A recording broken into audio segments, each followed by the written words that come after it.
در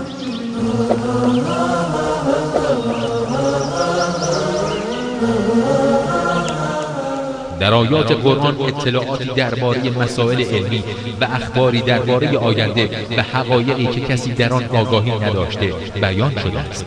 شناخته شدن چنین اطلاعاتی با سطح دانش و تکنولوژی آن دوره امکان پذیر نبوده است. بدیهی است که این امر مدرک روشنی است بر اینکه قرآن کلام انسان نیست. قرآن کلام خداوند قادر است که آفریننده همه چیز و همه کس است و علم او تمام آفرینش را در بر می‌گیرد.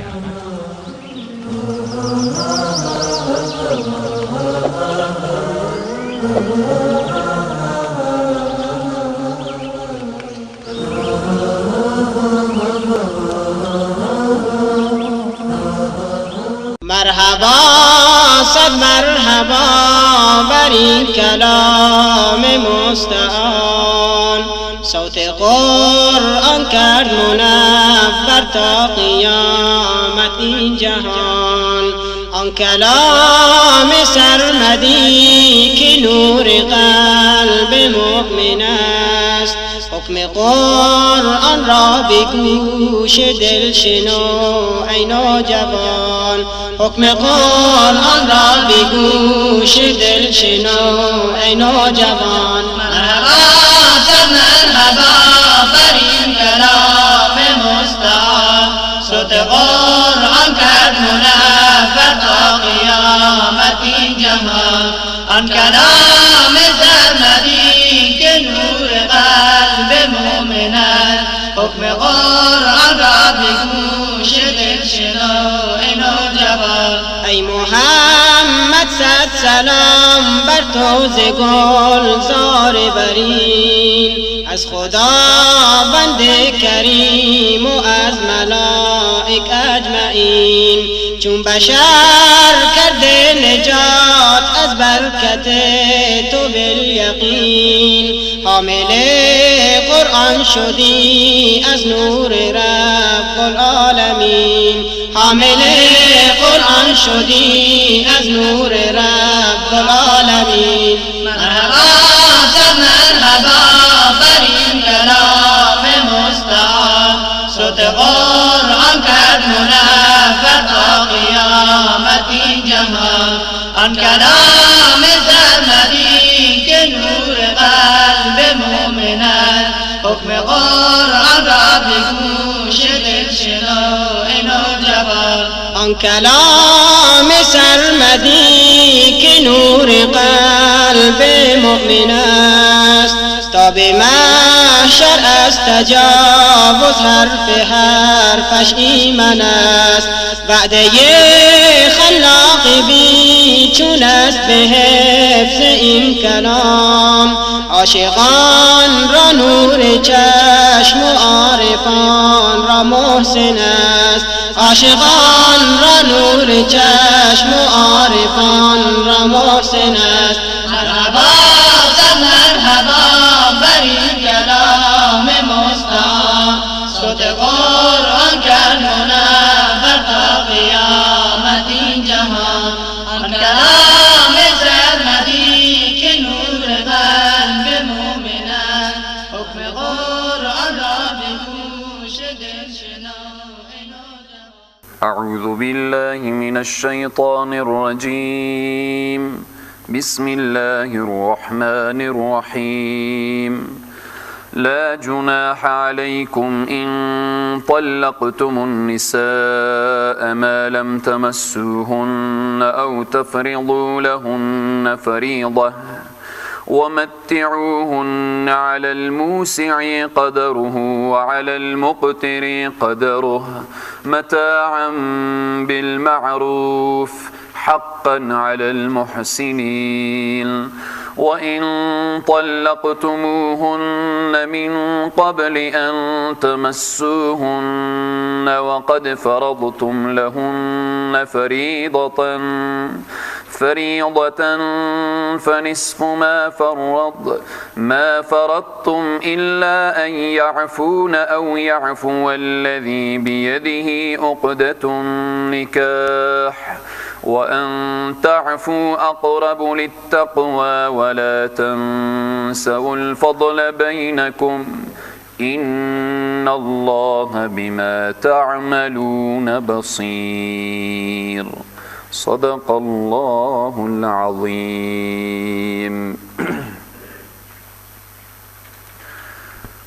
خدمت همه علاقمندان جلسه قرآن عظیم الشان، السلام علیکم و رحمت الله تعالی و برکاته.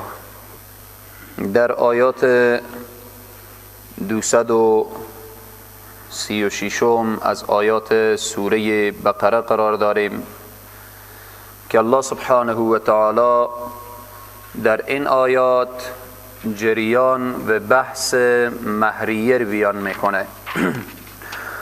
در آیات گذشته ارتباط به بحث طلاق و بحث عده و عده زن مطلقه و عده زنی که شوهر از او فوت کرده بود آیات گذشته بیان کرد. در این آیاتی که امروز میخوانیم الله سبحانه و تعالی بحث مهریه رو بیان میکنه که مهریه چگونه و به چند قسمه و مهریه چگونه می باشه. در ابتدا باید که ارتباط به مهریه چند نکته متوجه باشیم. اول این که بعضی فکر میکنن که مهریه قیمت زنه. در حقیقت مهریه قیمت زن نیه. مثلا یک مرد وقتی مهریه میپردازه احساس میکنه که من زن رو خریدم، بس دیگه ای حق نداره که حرف بزنه، حق نداره که به خانه پدر بره، حق نداره که بالاخره تا حتی در وقت ضرورت هم که میشه از خانه بیرون بشه. یعنی صلاحیت عام تام در این فکر که من ایر خریدم. این اشتباهیه. هر انسانی که این فکر داشته باشه که من وقتی مهریه میدم و زن خریدم و مهریه هم قیمت زنه، این اشتباهیه. نکته اول که گفتیم باید متوجه باشیم اینه که فکر نکنیم که مهریه قیمت زنه، بلکه که مهریه یک تحفه برای زن داده میشه. و یا میتونیم به عبارت دیگر بگوییم که برای زن یک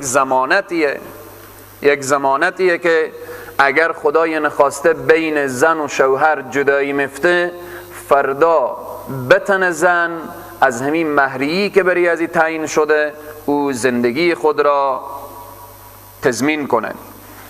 و یا این که بعض انسان‌ها در بین جامعه اصلا دختر را احساس میکنن که یک مالیه، مثلا پیش خو فکر میکنن بعض انسان‌ها که من 2 تا دختر دارم چند سرمایه دارم، من 1 دختری دارم چند سرمایه دارم. زن و دختر احساس میکنن این یک مالیه، یک سرمایه. یا مثلا در اطراف و در گوشه و کنار بعض انسان‌ها دختر به بالی خون میدن. یعنی چی؟ یعنی اگر قتل شده باشه میگن بیایم این معامله رو فیصله کنیم، ان 1 دختر 2 دختر ما میدیم. این از لحاظ شرعی خلاف شرعه. یا این که یک نفر قرض داره، بعد از اینکه خیلی قرض به سر و فشار میاره میگن من دختر خور میدم، این هم خلاف شرعه. یا این که بعضی از انسان‌ها میگن که ما دختر نیاز میدیم به فلانی و یا به فلانی ها، این هم خلاف شرعه. پس این آیه مبارکه که از مهریه بحث میکنه، این نکته باید متوجه باشیم که مهریه قیمت زن و یا قیمت دختر نیه. این بعداً حکمت و بالاخره اینها یک شریعت مقدس اسلام بیان میکنه. اگر کسی دختر احساس کنه که این مالیه، سرمایه، و یا این که اگر به مشکلاتی گیر کرد اوربالی قرض بده و یا اینکه بحث خرید و فروش بیایه، این فکر جاهلانه. این سرچشمه از دوران جاهلیت گرفته. در دوران جاهلیت زن می فروختن، دختر می فروختن، بال قرض می دادن، بال خون می دادن. این فکر جاهلیته. هر کس در این زمان و در این شرایط چنین فکری داشته باشه، فکر جاهلانه و او ریشه از دوران جاهلیت گرفته. نکته دوم اینه که ما مهر معجل و یا معجل، هر دو نوع مهر داریم. یک مهر معجل به همزه، یک مهر معجلی که به عینه. فرق عین تا به همزه خیلیه، اما این هر دو نوع مهر جواز داره. مهر معجل همینه که در همزه که باشه، اینه که شخص وقت ازدواج میکنه یک کاغذ، یک پرزه، یک خطی به خانم خود میده که هر زمانی که تو مهریه مطالبه کردی و طلب کردی، من مهریه تو رو میپردازم. 2 سال بعد، 1 سال بعد، 10 سال بعد، 50 سال بعد. این میگن مهر معجل. اما یک مهر معجله به عینه. چگونه؟ مهریه که هم مجردی که عقد بسته میشه، او خواهش میکنه که باید که مهریه پرداخت بشه و او لحظه هم پرداخت میشه. پس مهر معجل و معجل هر دو جایزه و جواز داره. نکته سوم که ارتباط به مهره، باید این متوجه باشیم که مهر کلن تعلق به خود دختر و یا خود زن میگیره. این خیلی مهمه. مهر کلن تعلق به خود دختر و یا خود زن میگیره. اینجا هیچ کس بدون اجازه زن حق تصرف و حق مصرف نداره. اما امروز متاسفانه و یا بدبختانه به این طریق مهر چکار میشه؟ دختر خودی خبر نداره از مهریه. وقتی دختر خبر نداره، یا این که بین جامعه ما و شما عرف و عادت اینه که بعضی از فامیل ها مهریه مد نظر نمیگیرن، بعد به طرف مقابل میگن که درست ما عادت نداریم که مهر بگیریم، ولی باید که مشکلات بعد از این تو تضمین کنی. مشکلات بعد از این چیه؟ بالاتر از مهریه 10 مجلس، 10 عروسی، 10 محفل، جهیزه های کمرشکن و اینا همه مشکلاتیه که امروز صد رای جوان ها شده. و همچنین دختر مسکین هم خبر نداره. پس از لحاظ شرعی مهر کلن تعلق به کی داره؟ به خود دختر، به خود زن. دختر که عروس میشه، اگر مهر از او 1 لکه، 10 لکه، 10 روپیه، 100 افغانی، هر چی که میخواد باشه، تعلق به خود دختر داره. اگر پدر بدون اجازه دختر 1 روپیه مصرف میکنه، خلاف شرع عمل انجام داده. اگر برادر بدون اذن و اجازه خواهر 1 افغانی بدون از او اذن از او مصرف میکنه، باز هم کار خلاف شرع انجام داده. امروز متاسفانه مهریه دختر به نام جهیزیه رنگارنگ خریداری میشه و بالاخره بعد از اینکه زن مسکین به خانه شوهر میره با دست خالی هیچ نداره. اینا هم مشکلاتیه که بین جامعه و جوامع اسلامی و امت اسلامی پیدا شده. اگر زن هم چیزی به دست داشته باشه، مهریه از او بره به یک تجارتی، به یک معامله، او چکاره؟ شاید 50% مشکلات اقتصادی شوهر او مشکلات را حل کنه. پس این چند نکته بود که به طور خلاصه و فشرده بیان کردیم که مسئله اول متوجه باشیم که مهر قیمت زن و یا دختر نیه. نکته دوم، مهر معجل و معجل هر دو جایزه. نکته سوم، مهر کلن تعلق به خود دختر میگیره. حالا ارتباط به در وقت ازدواج که ازدواج صورت میگیره، مهر به 2 قسمه. یک مهر مشخصیه، یک مهر غیر مشخص. مهر مشخص همینه که مثلا 1 لک افغانی تعیین میشه، 2 لک افغانی تعیین میشه. وقتی این مهر تعیین شد، این میگن مهر مشخص، معلوم. اما یک مهریه که معلوم نیه، مشخص نیه. مهر مشخص اونه که خوب مشخصه. این مهر غیر مشخص که اینه که معلوم نیه، بالاخره هیچ بحث و گفتگویی نمیشه، ازدواج و پیوند زناشویی برقرار میشه، بعدن که چی حکمی داره بیان میشه. حالا ارتباط به حکم مهر در طلاقهای مختلف به چند وجهه؟ به 4 وجهه. مهر یا حکم مهر در طلاقهای مختلف 4 گونه‌ایه. اول،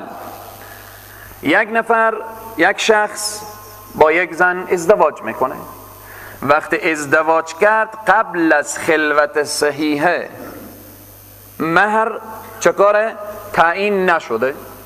مهر تعیین نشده، نکاح بسته شد، زن و شوهر با همدیگر خلوت صحیحه نکردن، یعنی جریان همبستری یا بالاخره جریان زن و شوهرداری پیش نیامد، اینجا طلاق آمد. حالا نکاح بسته شده اما مهر تعیین نشده، خلوت صحیح هم نشده. این چه کار باید بکنه؟ اینجی وقت طلاق آمد اینجی مهر لازم نمی آیه. چرا؟ به خاطر از این که نکاح آمد خلوت صحیح هم نشده، مهر هم تعیین نشده، اینجی مهری نیه. دوم، نکاح پیش آمد قبل از خلوت صحیحه طلاق پیش آمد، مهر تعیین شده بود، مثلا 1 لک افغانی، خلوت صحیحه نشده اما مهر تعیین شده. ای چه کاره؟ ای باید که نصف مهر ای شخص بپردازه، یعنی 1 لک فیصله شده بود، 50,000 افغانی باید به ای زن بپردازه. سوم، حالا مهر تعیین شده و خلوت صحیح هم صورت گرفته، زن و شوهر با هم دیگر نزدیک شدن، مهرم تعیین شده، مثلا 1 لک افغانی. حالا طلاق آمد، چند مهریه باید این مرد باید بپردازه؟ باید کل مهریه، اما 1 لکی که تعیین شده باید بپردازه. این مرحله سوم. مرحله چهارم، اگر بعد از نکاح خلوت صحیح صورت گرفت و طلاق آمد، مهر تعیین نشده بود، خلوت صحیح هم شده، جریان همبستری بین زن و شوهر صورت گرفته، حالا چی باید کرد؟ اینجا مهر مثله. مهر مثل هم چنینه که نگاه بشه که خواهر از او، دختر عمی از او، دختر کاکا از او، از امون فامیل و خانواده از او با چگونه مهری به عقد نکاح شخص در آمدن. این 4 قسم از حکم مرد در طلاقهای مختلفه که در این آیه مبارکه همین اشاره میشه و بیان میشه. لا جناح علیکم، گناهی نیست بر شما، ان طلقتم النساء، اگر شما طلاق دادید زنها را، گناهی نیه، ما لم تمسوهن، تا وقتی که مساس نکردید ایشان را، یعنی نزدیک نشدید. منظور از تمسوهن اینجی مسئله جماعه. او تفرضوا لهن، و همچنین شما تعیین هم نکرده بودید برای زنها فریضتا مهریه را، نزدیک هم نشدید و بالاخره مهریه هم تعیین نکرده بودید، اینجی چیه؟ و متعوهن. پس اینجی دیگه و متعوهن نفع میگیرن، این زنها فایده میگیرن. فایده چگونه؟ یا متعه، متاعی که برای از اینا داده میشه، یعنی یک چیزی به این زن داده شه. قول اول اینجی که اشاره کردیم قبل از خلوت صحیح مهر هم تعیین نشده، اینجی وقتی طلاق آمد مهری نیه، پس چیه؟ اینجی یک متاعیه. متاع چیه؟ متاعی که برای زن داده میشه همون لباس و هر چی که رسم و رواج هر وقت و زمانی که هسته. اما چقدر؟ چی اندازه؟ آیا چند داده بشه؟ آیه قرآن میگه علی الموسیع قدره و علی المقتر قدره. اگر شخص موسیع بود، یعنی توانگر بود، فراخ دست بود، تاجر بود، به اندازه توان خوب ده. و علی المقتر قدره، انسان تنگ دست که فقیره به اندازه فقیرانه بده. حالا این زنی که نکاح کرده با او خلوت نکرده و مهر هم تعیین نکرده، پس یک چیزی بپردازه برای از او. اگر توانگر بود به اندازه توان، و اگر خلاصه فقیر بود، تنگ دست بود، به اندازه مو فقر و تنگ دستی. متاعا بالمعروف، چیزی که نفع بده، متاعی که او نفع رسان باشه به طریق شرعی، به وجه احسن، یا بالمعروف. بعضی از مفسرین تفسیر میکنن به طریق عرف. چی عرفه؟ وقتی زن به خانه بره از شوهر جدا بشه چی لازم داره؟ لباس لازم داره، مثلا کفش لازم داره، فرش لازم داره، دیگه آل و اسبابی که لازم داره. متاعا بالمعروف، چیزی که نفع میرسانه به طریق پسندیده و به طریق شرعی و به طریق عرف. حقا علی المحسنین، این لازم شده بر چی؟ بر نیکوکاران. چنین نیه دیگه که بالاخره زن درسته به عقد نکاح آمده ولی نزدیک نشدید و مساس نشده ای زن، اما نکاح شده. وقتی این طلاق داده میشه بابرو از این تا اندازه یک لکمه را وارد میکنه. به اینجا شریعت مقدس اسلام میگه حقا علی المحسنین، این لازم شده بر نیکوکارا که چکار کنن؟ متوجه باشن که باز چنین بهانه‌گیری نکنه دیگه من به زن چی بودم. زنی که نه مساس شده و بالاخره نه مهریه تعیین شده دیگه لازم نیه چیزی بری ازی. نه، شریعت مقدس اسلام میگه حقا علی المحسنین، این لازم شده بر انسانهای نیکوکار. ایکو وجه اولی که بیان شد. و این طلقتموهن من قبل ان تمسوهن، اگر طلاق دادید زنان را، من قبل ان تمسوهن، پیش از این که مساس کنی ایشان را، وقد فرضتم لهن فریده، به تحقیق که مقرر کرده بودید شما برای زنها مهریه، پیشتر که مقرر نشده بود، حالا جریانیه که مساس نشده ولی مهریه مقرر شده. اینجا بعد از اینکه طلاق آمد چندی مهریه رو بپردازه؟ فنصف ما فرضتم، پس نصف آنچه که مقرر شده. خب الا ان یعفونه، مگر اینکه ببخشن زنان. اگر یک زن با همتی بود به شوهر گفت که من این نصف مهریه‌ام نمیخوام، بالاخره این نصفم از خودتو، تو آدم تنگ دستی، دست تو بنده و بالاخره این نصفم از تو، اگر عفو کرد. او یعفو الذی بیدی عقدة النکاح، یا اینکه عفو کرد کسی که به دست از او عقد نکاحه. یعنی چی؟ یعنی پدر دختر، والی دختر، سرپرست دختر او بخشید به اذن دختر. اگر ای بخشید ایم چه کاره؟ مشکلی نداره. و ان تعفو اقرب للتقوی، و آن که ببخشید شما اقرب للتقوی، نزدیکتره به چی؟ به پرهیزگاری. یعنی چی؟ یعنی ای مرد، حالا که به عقد نکاح تو در آمده و تو بالاخره مهریه پرداختی، اگر تو این نصف چکار کنی؟ نصف مهریه از زن طلب کنی، اگر بری از این بخشیدی که خیلی خوب، اگر نبخشیدی هم اجازه. اما بخشیدن چیه؟ مثلا مرد باید 50,000 افغانی از کی بگیره؟ از زن بگیره. 50,000 میبخشه، 50,000 بخشید، نصف هم شریعت میگه اجازه بگیر. حالا این مرد چه کار میکنه؟ وان تعفو اقرب للتقوی، عفو میکنه. کل مهریه که به زن داده بود میگه هیچ از تو نمیگیرم، للتقوی. این دیگه پرهیزگاریه. زن رو به تشویش نمیندازه، او رو به تکلیف نمیکنه، فکر از او رو به هم نمیزنه. این در تقوایه. اگر زن و شوهر معامله عفو در پیش گرفتن، این الله سبحانه و تعالی میگه و ان تعفو اقرب للتقوی، اگر شما ببخشید و هیچ نگیرید و زن را آزار و اذیت نکنید، این به تقوا نزدیکتره. ولا تنسوا الفضل بینکم، فراموش مکنید، ولا تنسوا الفضل، نیکوکاری بین همدیگر. بین همدیگر متوجه باشید که اگر طلاق آمد، این طلاق به این معنا نیه که تخم نفاق کاشته بشه، تخم جنگ و دعوا کاشته بشه. نه، فراموش نکنید. یعنی چی؟ نیکوکاری در بین همدیگر.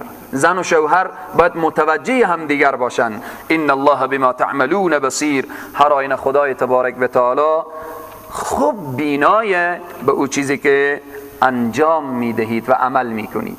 خداوند میدانه که مرد به پی آزار و اذیت زنه، زن به پی آزار و اذیت مرده. به این طریق الله سبحانه تعالی خوب میدانه و بصیره و بینایه. حافظوا على الصلوات والصلاة الوسطى وقوموا لله قانتین. محافظت کنید بر نمازهای پنجگانه و نماز میانه. و قوموا لله قانتین، و استاد شوید به حضور پروردگار عالم خاضع و خاشع و فرمانبردار. بعد از جریان طلاق و نکاح و مهریه و عده و بالاخره اینها، الله سبحانه و تعالی میگه حافظو علی الصلوات. این آیه با آیات ما قبل چی ربطی داره و چی ارتباطی داره؟ از چند جهت. اول، بعد از مسائل طلاق و نکاح و مهریه بحث نماز آمد. بحث نماز، چون نماز یکی از عبادات بزرگه، رأس عبادات بعد از کلمه توحید، یعنی بعد از لا اله الا الله، یا میتونیم بگیم رکن دوم اسلام نمازه. به اینجی الله سبحانه و تعالی این مایه بفهمانه که ای انسان ها، اقذر طلاق گفتیم، نکاح گفتیم و بالاخره بحث عده و مهر و ای جریان ها مطرح شد، متوجه باشیم که نکاح سنته، نماز فرضه. باز نشه که اینقدر شمار همین نکاح و طلاق با خود مصرف کنه که از این فرض الهی شما بمانیم. یعنی او بحث ها بحث فروعاته. جریان عبادت بحث اصولی، انسان به خاطر عبادت فرستاده شده. اگر الله گفته ازدواج کن تا فکرتو جمع باشه، با فکر جمع الله را عبادت کنی، به این واسطه هدف اصلی تو در دنیا بحث نکاح و طلاق و مهر و عده و ایتگپانیه. هدف اصلی و ما خلقت الجن والانس الا لیعبدونه، به خاطر عبادته. اینجا مفسرین میفرمایند که حافظوا علی الصلوات این ربط داره. ربط اول اینه که شما دیگه خیلی مصروف طلاق و نکاح آنقدر نشین که باز از فرایض بمانیم. مثل امروزه، مثلا امروز محافل و مجالس نکاحی که صورت میگیره، محفل مجلس نکاحیه، در محفل و مجلسی که نکاح و محفل سنت چکاره؟ آنقدر محفل دوام پیدا میکنه که نمازها قضا میشه، یا نماز تأخیر میشه، یا بالاخره نماز بیخی فراموش میشه. الله سبحانه و تعالی میگه باز این مجالس نکاح و بحث نکاح شما دیگه از یاد خدا و نماز غافل نکنه. امروز در می عروسی های زنانه، محفلایی که عروسی که زنهاین شرکت میکنن، عروسی شده سنت، نان دادن یا هست ولیمه سنت، اما در یک تالار شاید بیش از صدها زن نماز ظهر و عصر خور نخوانه. اینا چرا نمیخوانن؟ چون به عروسی شرکت کردن. پس اینجا الله سبحانه و تعالی این ربط در حافظوا علی الصلوات که میگه شما نماز رو متوجه باشیم، نمازهای پنجگانه، به اینه که شما باز این بحث ها به خود مصروف نسازه. توجیه دیگر اینه که بعضی مفسرین میفرمایند که بحث های آیات گذشته بحث حق خلق بیان شد، بحث طلاق، نکاح، مهر، عده، این مسائل، اینها بحث هایی که ارتباط به خلق ارتباط داره. باز این کار مخلوق نشه که اینقدر شما رو به خود مصروف کنه که حق خالق رو فراموش کنیم. الله سبحانه و تعالی حق خود متوجه می سازه که حافظوا علی الصلوات و الصلاة الوسطى و قوموا لله قانتین. توجیه سوم اینه که در آیات گذشته ارتباط به این که بندگان خدا با اخلاق باشن. آمد که شما قسم کوشش کنیم که نخوریم، باز قسم رو متوجه باشیم که بحث قسم بیان شد، بحث حرمت شراب و قمار و اینها بیان شد، و بالاخره بحث متوجه باشیم که زن در مقابل شوهر اخلاق داشته باشه، شوهر در مقابل زن اخلاق داشته باشه، مهریه کوشش کنیم زاینش، هم ارتباط به این که اخلاق نیک انسان داشته باشه در عرصه های معاشرتی و در معاملاتی و در اینها هر کدام بیان شد. اینجا الله سبحانه و تعالی این نکته بیان میکنه که اخلاق با بندگان خدا که خوب فهمیدیم، متوجه باشین که با خدا باز بد اخلاق نباشیم، کسی نماز نخوانه این اخلاق شایسته نداره، این با خدا بد اخلاقی کرده. اینجا الله سبحانه و تعالی میگه در آیات گذشته اخلاق نیک معاشرتی یا معاملتی بیان شد، اخلاق عبادی هم ضروره. پرنده با 2 بال پرواز میکنه، درسته؟ حق الناس خوب متوجه شدیم، حق الله را متوجه باشیم. اگر عموما آدم به حق الناس بپردازه، حق الله را فراموش کنه، بازم خوشبخت نمیشه. اگر حق الله را پرداخت، حق الناس را فراموش کرد، بازم. این مثل یک پرنده‌ای که دارای 2 باله، حق الله و حق الناس هر دو رعایت کن، پرواز کن به سوی پروردگار عالم. پس این آیه برای ما این نشان داد که متوجه باشیم که حق خدا خیلی مهمه.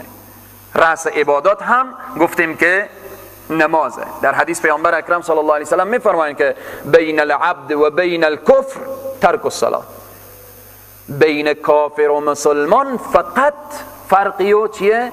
در نماز خواندنه.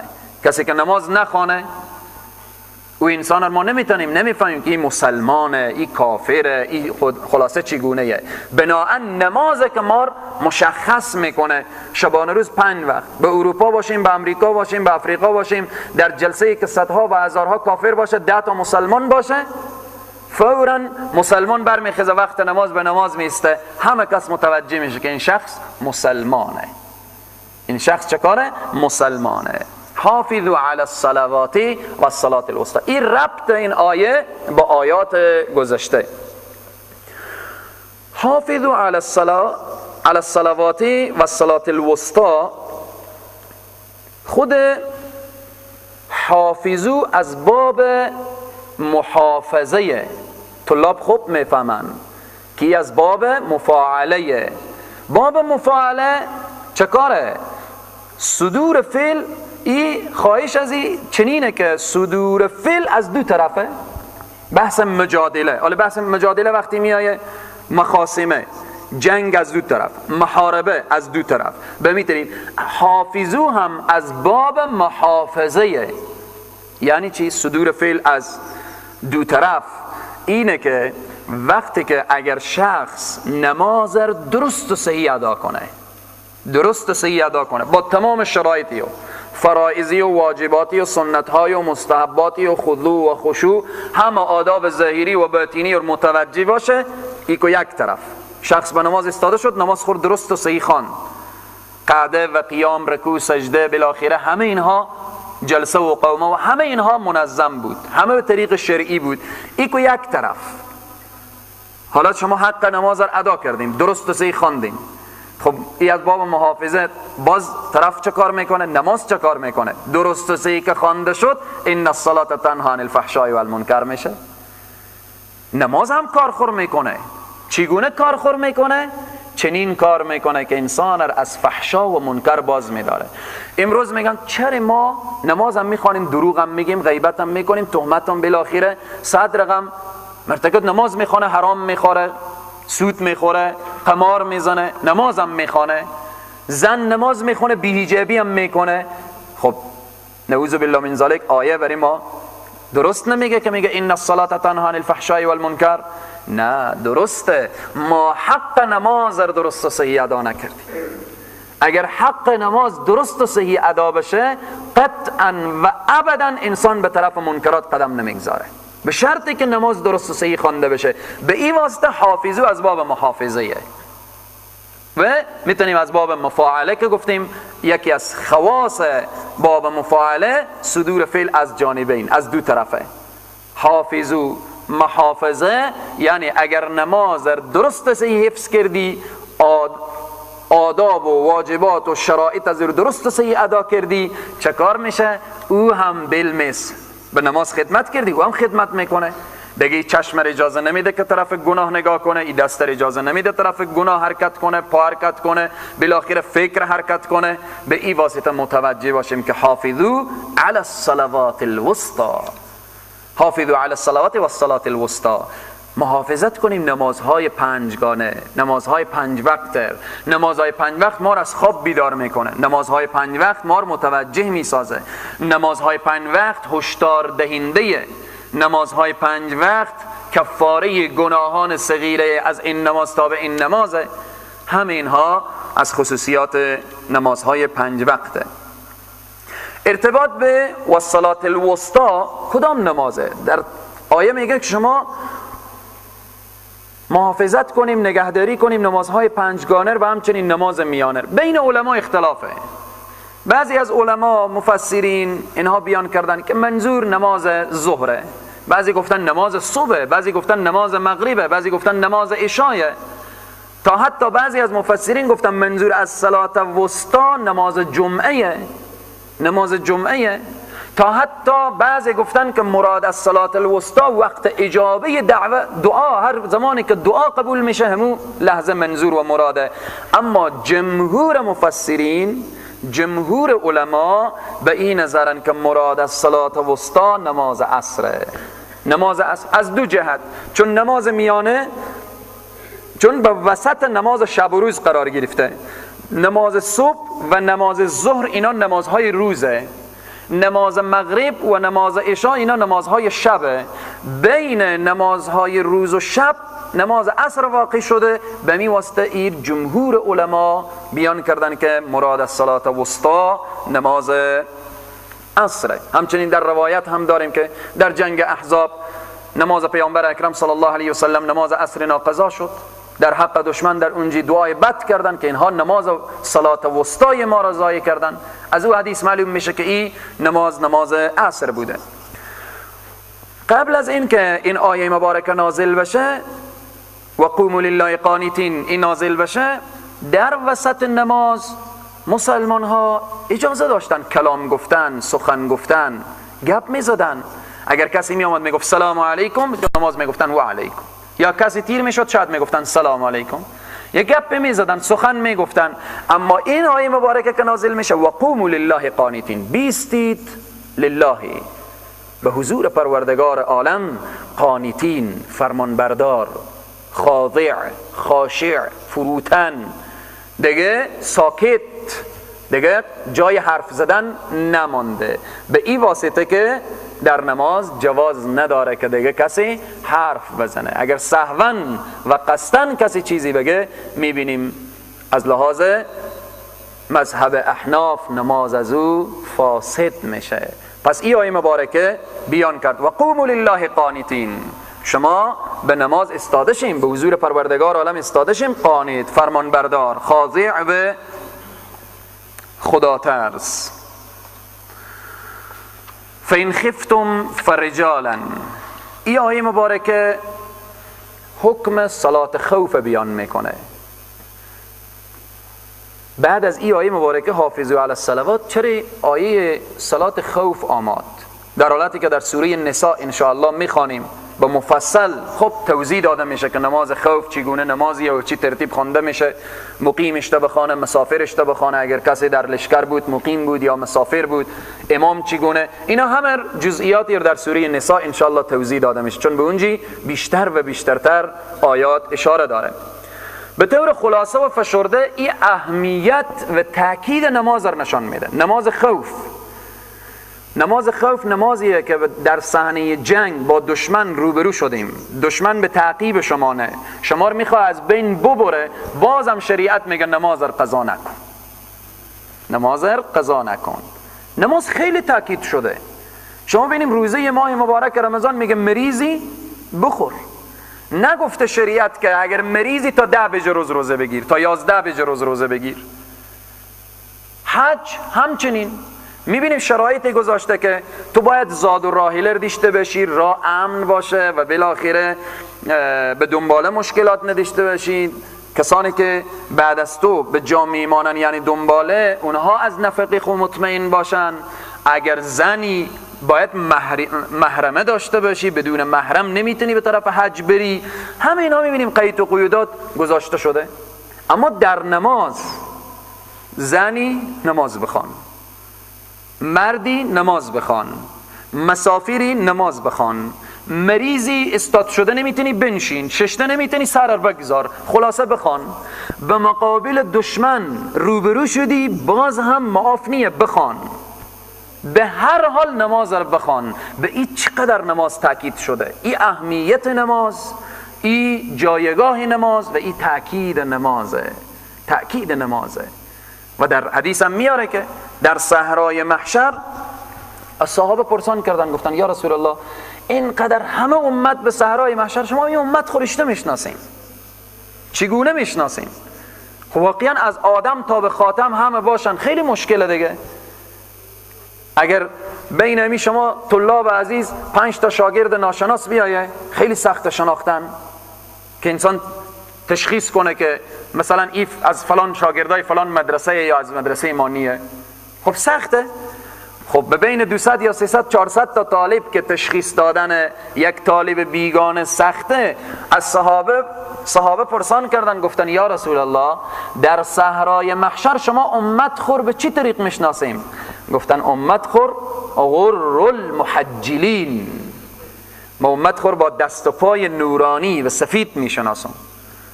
چگونه؟ گفتن امت ما به صحرای محشر دست و پای اینا چنان نور داره که از دور مشخص میشن که این امت محمد رسول الله. گفتن از برکت چیه؟ گفتن از برکت همی که وضو کامل میگیرن و نماز کامل میخونن.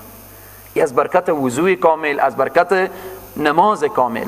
پس به این واسطه بعد از این آیه مبارکه الله سبحانه و تعالی اشاره میکنه فَإِنْ خِفْتُمْ، اگر ترسیدید شما از کسی، فرجالا او رکبانا.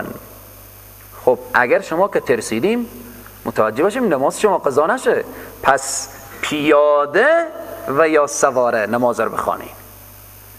در حالت فرارم اگر بودیم وقت نماز بود نماز رو بخوانیم، پیادم بودیم بخوانیم، سوارم بودیم بخوانیم. فاذا امنتم، وقتی که ایمن شدید، مطمئن شدید که حالا دیگه از دشمن تا اندازه دور شدم، فذکر الله، یاد کنید الله سبحانه و تعالی، یعنی نماز بخوانید.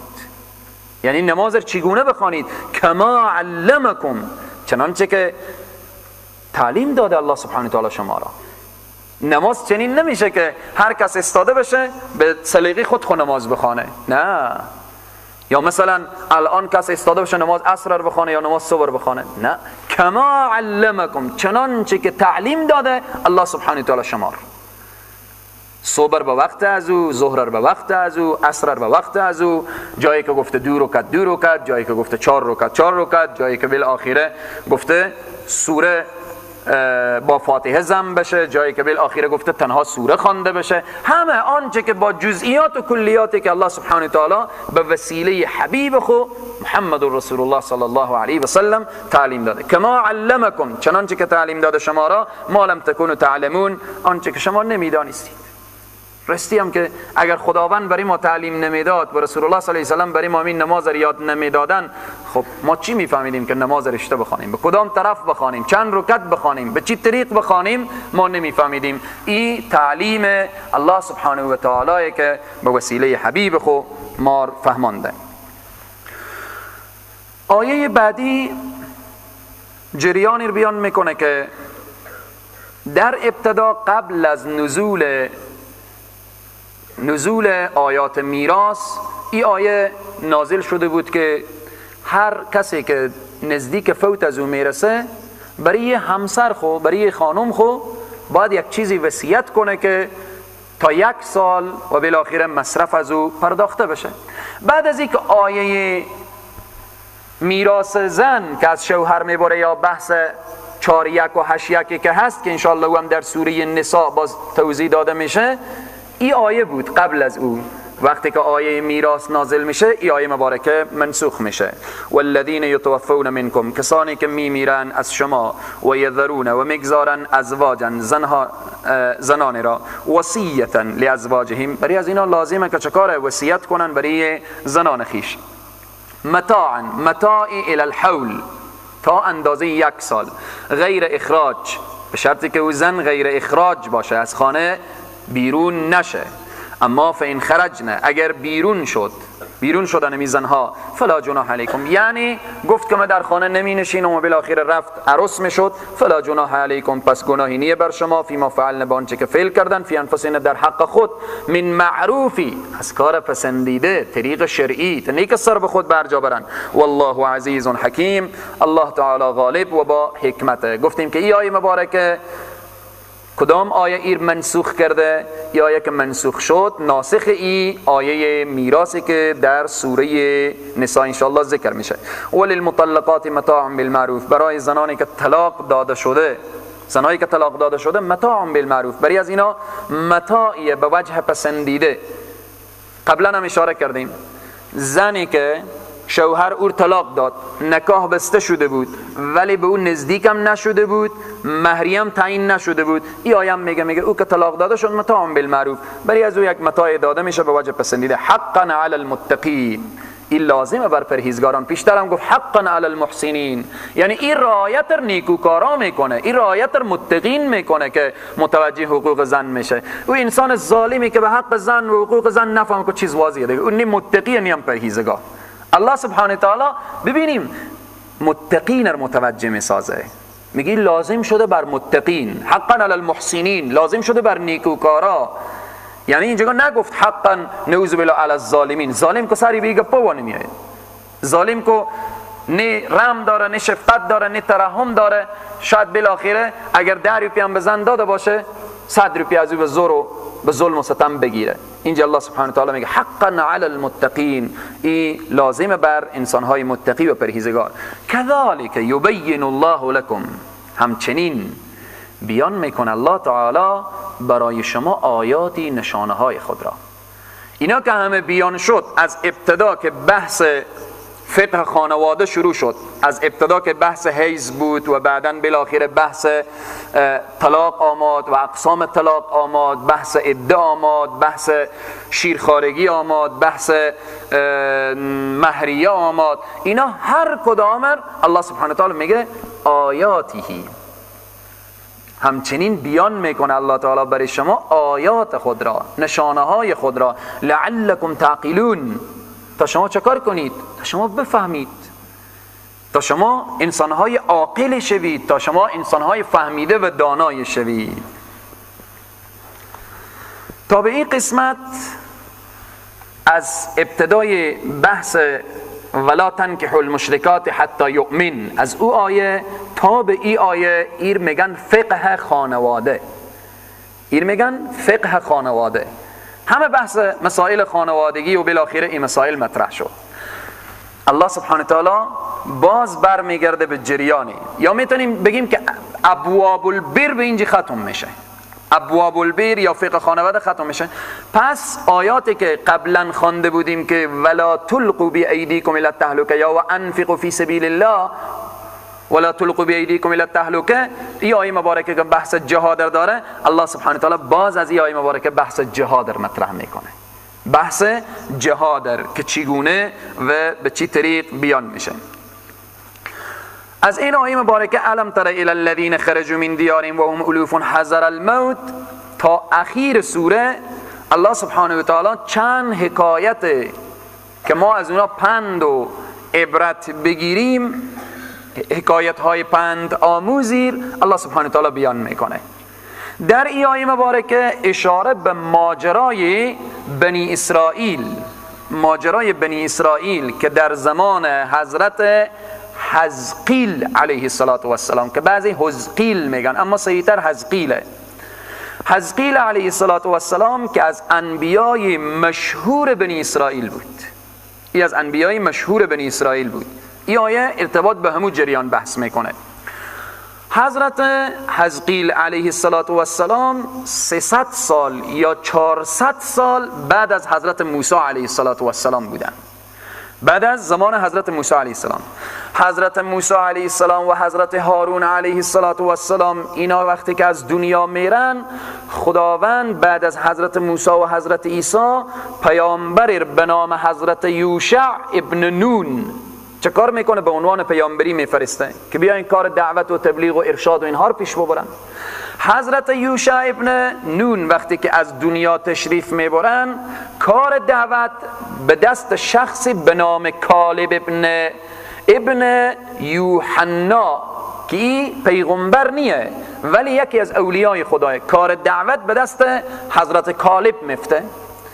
وقتی که حضرت کالب کار دعوت و تبلیغ و اینار داره، در او وقت حضرت حزقیل علیه السلام به پیامبری مبعوث میشه. حضرت حزقیل وقتی که به پیامبری مبعوث شد، مردم خور دعوت میکنه به جهاد. میگه شما بریم به جهاد، بریم جهاد کنیم. مردم از جهاد فرار میکنن، میگن ما جهاد نمیکنیم. وقتی که اینا از جهاد فرار میکنن، از شهر بیرون میشن، میرن به یک منطقه و یا در بیابان به نام اونیح. اینها سرزمین ها در شام و سوریه و نزدیکای فلسطین و اینهایه، در عراق، شام، سوریه، فلسطین و اینها. این واقعات در او مناطق رخ میده. وقتی در او بیابان به نام اونیح میرسن، شب خیمار وقتی که پایین میکنن که بخوابن، خدای تبارک و تعالی دو فرشته میفرسته. این دو فرشته یکی به دست راست اینا قرار میگیره، یکی به دست چپ اینا. آواز میدن این فرشته. وقتی اینا با هم یک آواز بلندی میکشن، اینها توسط این صاعقه به آواز جان میدن و میمیرن. خداوند اینا رو میکشه. وقتی اینا رو کشت، حضرت حزقیل علیه السلام به دنبال قوم خود جستجو میکنه، میگرده تا در یکی از بیابان ها میرسه که عجب اینا که وقت مردن و بالاخره این از بین رفتن. اینجا پیامبر خدا دعا میکنه که خدایا اینا رو زنده کن. خداوند به برکت دعای پیامبر خود اینا زنده میشن و بعد توبه میکنن و بنده شایسته و فرمان بردار میشن. یا ای که بعضی از مفسرین گفتن که وقتی اینا رو حضرت حزقیل دستور میده که شما بریم به جهاد، اینا میگن ما جهاد نمیکنیم. وقتی که اینا ترک جهاد رو میکنن، خداوند مرض طاعون رو در بین اینا میاره. مرض طاعون مرض ساریه، مرض کشندیه. بسیار از اینا رو میگه هلاک کرد. بعد اینا فرار کردن، میخواستن از دم مرض فرار کنن، رفتن در همین منطقه یا در بیابانی به نام اونی. در اونجی همین ملائکه آمد و آواز بلند کردن و اینا از اثر صدای دو ملک جان دادن و مردن. پادشاهی که در همون منطقه بود اطراف از اینا دید که اینا یکی نیان، دو تا نیان. بالاخره اینها به 20 هزار و 40 هزار میرسیدن. اینها رو چکار کرد؟ اطراف از اینا دیوار کرد به اصطلاح یک قبرستانی برای از اینا. بعد از مدت حضرت حزقیل تیر میشن، از اونجا این حالت اینا رو میبینن که ای قوم ما هر کدام بالاخره تا حتی پوسیدن، استخوان‌های اینا به هم ریخته، جلد اینا هم به هم ریخته، خاک شدن. باز حضرت حزقیل دعا میکنن که خدای تبارک و تعالی همو گوشت و پوست اینا رو همه پس به سر هم میاره و بالاخره ارواح اینا رو پس میفرسته، اینا زنده میشن و ایسانی که امی آیات بیان میکنه. الم تر الی الذین خرجوا، این برای پیامبر خبر میده. آیا ندیدی به سوی کسانی که خرجوا بیرون شدن من دیارهم از خانه های خیش و هم الوفون، حالان که اینها به هزارها نفر میرسیدن. الوف جمع الفه، هزارها نفر میرسیدن. چرا اینا فرار کردن؟ حذر الموت، از ترس مرگ. گفتن اگه به جهاد بریم کشته میشیم، اگر به شهر بمانیم که مرض طاعون باشه ما مرض میگیره میمیریم. الله سبحانه تعالی فقال لهم الله، پس گفت برای ایشان الله تعالی موت، شما که از مرگ میترسیم بمیریم. اینجا آواز صاعقه و آواز دو فرشته بلند میشه. بعداً به دعای حضرت پیامبر کمو حزقیله دعا میکنه، ثم بعداً احیاهم، الله سبحانه تعالی زنده میکنه ایشان را. ان الله همان خدای تبارک و تعالی ذو فضل، صاحب فضل علی الناس بر مردمان، ولکن اکثر الناس لا یشکرون، ولیکن اکثر مردم چکار شکر نمیکنن. وقتی اینا زندن بشدن، تعداد کثیری از اینا باز پس نافرمانی کردن، اینا شکر نکردن، اما تعداد کمی چه کار کردن؟ بنده شاکر الله سبحانه تعالی. این فضل الله که یک دفعه انسان بمیره و باز دوباره زنده بشه، این رسیدن که فضل الله. اینا مرگ رو بچشیدن، دوباره زنده شدن، بعد اینا سر تا پا فرمان برداری از الله و رسولش میکردن، باز هم بعضی چه کار کردن؟ سر باز. اینجا یک سوال خلق میشه که در آیات زیادی میایه که یک دفعه که مرگ به سراغ انسان آمد، دوباره که زنده شد و بالاخره باز به اون طریق که میگه ثم احیاکم ثم یمیتکم ثم یحییکم، به این آیه مبارکه. خلاصه جواب از اینه که بعضی از مفسرین بیان کردن که اون مرگی که یک دفعه به سراغ انسان بیایه و انسان دیگه زنده نمیشه مگر به صحرای محشر، اون مرگیه که اجل تمام شده باشه. فاذا جاء اجلهم لا یستأخرون، اجل که تمام شد اون مرگ که آمد دیگه دوباره انسان زنده نمیشه مگر به مو وعده‌ای که الله داده. از اینها که مدتی چند روز اینا مرده بودن، در یک روایت میاره که اینا 8 روز مرده بودن، در یک روایتی میاره که اینا 1 ماه مرده بودن، در یک روایتی میاره که اینا 1 سال بودن.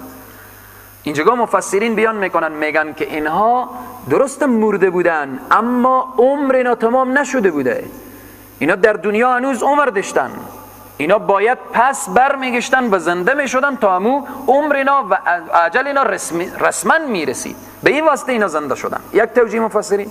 توجیه دیگه اینه که اینا سکته کرده بودن، اینها سکته کرده بودن، مثل که مرگ به سراغ قوم خود حضرت موسی علیه السلام نمود. گفتن که ما هرگز ایمان نمیاریم که تا خدا رو واضح و آشکارا ببینیم.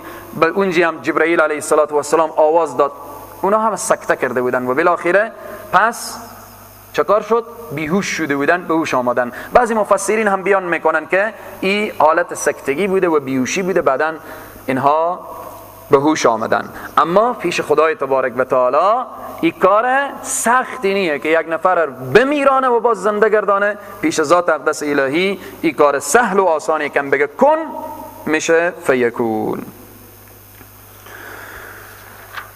وقاتلوا فی سبیل الله واعلموا ان الله سمیع علیم. حضرت حزقیل میگه که بجنگید، جنگ کنید فی سبیل الله، در راه خدا.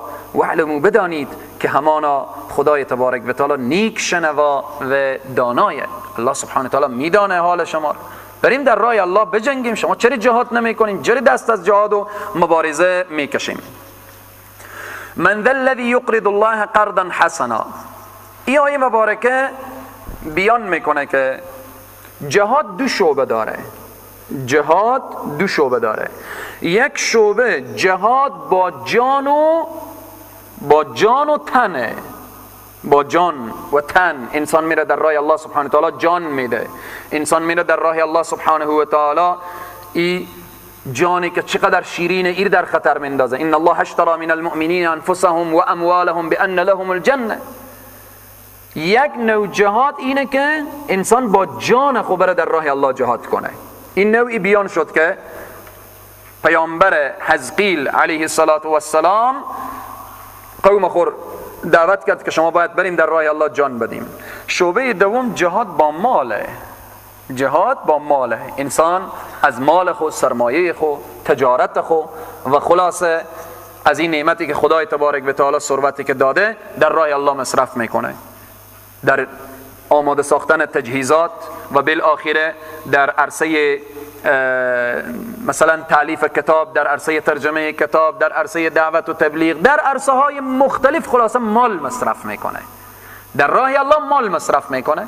اگر مال نباشه مجاهد هم جهاد کرده نمیتونه. اگر مال نباشه شما طلاب درس خوانده نمیتونیم. اگر مال نباشه، حالا به وسیله هر شخصی که مدرسه و دارالعلوم تمویل میشه او مجاهده تا شما درس میخوانیم. پس در این طریق جهاد دو شعبه داره. شعبه اول بیان شد جهاد با جان، شعبه دوم من ذا الذی یقرض الله، جهاد با مال. وقتی آیه مبارکه نازل میشه مردم به سه دسته تقسیم میشن. به سه دسته تقسیم میشن. دسته اول یهودی هایان، شروع میکنن به غوغا و سر و صدا و پا کردن که لقد سمع الله قول الذين قالوا ان الله فقیر و نحن اغنیا. وقتی ایر شنیدن که الله میگه من ذا الذی یقرض الله قرضا حسنا، چی کسی که برای خدا قرض بده؟ یهودی ها شروع کردن غوغار و پا کردن که خدا فقیره و بالاخره چیزی نداره، یعنی از ما طلب قرض کرده. این بدبختی یهود. گروه دوم منافقین و نصرانی ها، اینها چه کار کردن؟ اینها شروع کردن به این که خدا نیازی نداره که ما بری از او قرض بدیم، خدا بی نیازه. نعوذ بالله ثم نعوذ بالله. اینجی منافقین و نصرانی ها گفتن که این حرف محمد از پیش خود ساخته بیاورده تیار کرده. این افترا و بهتان منافقین و نصرانی ها. سوم گروه بندگان مخلص الله سبحانه و تعالی که اینها چه کار کردن؟ وقتی آیه نازل شد با جان و دل قبول کردن و تا حتی از صحابه روایت شده که کسی آمد به محضر نبی مکرم اسلام گفت یا رسول الله 2 باغ دارم، یکی در راه، هر دور در راه الله قرض الحسنه میدم. رسول الله گفتن نه، یک باغ برای فامیل نگهدار، یک باغ دیگر بپرداز. به همین طریق او میگه ما باغی که منفعت بیشتر داشت، نفع بیشتر داشت و ثمره بیشتر داشت، همون در راه الله سبحانه و تعالی قرض الحسنه داد. به همین طریق بالاخره صحابه دیگری آمدن که در این عرصه ها قرض الحسنه دادن. این آیه بیان میکنه من ذا الذی یقرض الله، کیست کسی که یقرض الله قرض بده به الله سبحانه و تعالی. یعنی چی؟ یعنی در راه الله سبحانه و تعالی. اینا موضوعاتی که مار متوجه میسازه، مگر در حدیث شریف نمیاره که بر روز قیامت الله سبحانه و تعالی میگه من ای بنده مریض شدم تو چرا به دیدن من نیامدی؟ بنده میگه من یا الله تو مریض شدی؟ میگه که برادر مسلمان تو مریض بود به عیادت از اون میرفتی، عیناً بالاخره به ملاقات ما میامدی. یعنی از جهت تأکیده که در این حدیث آمده.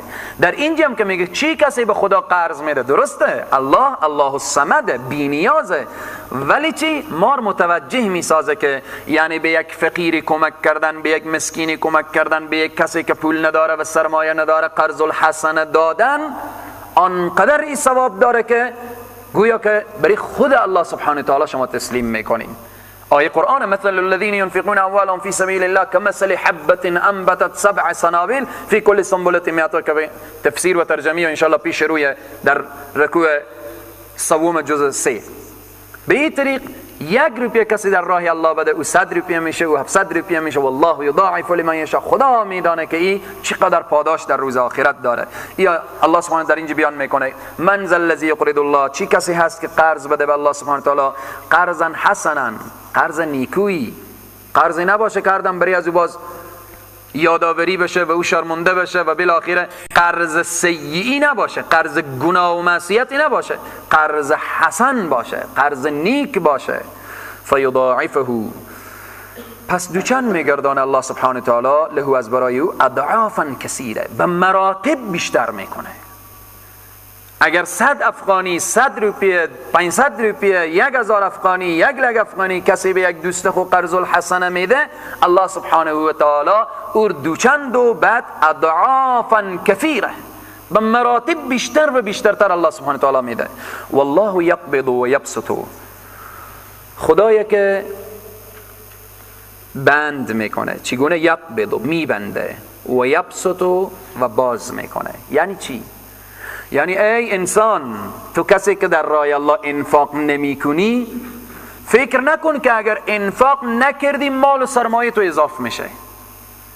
فکر نکن که اگر تو انفاق کردی مال و سرمایه تو کم میشه. نه، کم و اضافی سرمایه به دست تو انسان نیه. الله که نفع میرسانه، الله که ضرر میرسانه، الله که سرمایه رو اضافه میکنه، الله که سرمایه رو کم میکنه. والله یقبض، الله که میبنده. یعنی چی؟ یعنی دروازهای خیر، برکت، منفعت الله که میبنده. والله یقبض و یبسط، الله که باز میکنه دروازهای خیر، دروازهای رحمت، دروازهای منفعت. تمام سرمایه خور در راه الله بدی، الله که دروازهای خیر رو روی تو باز کنه، چکار هیچ وقت محتاج نمیشی. و اگر تمام عمر خور دست بگیری 1 روپیه به کسی ندی، الله که اگر دروازه رزق و روزی رو روی تو بند کرد، چکاره؟ هیچ وقت باز نمیشه. پس این آیه مبارکه چقدر زیبا میفرماید، مطمئن میکنه ای انسان مطمئن باش.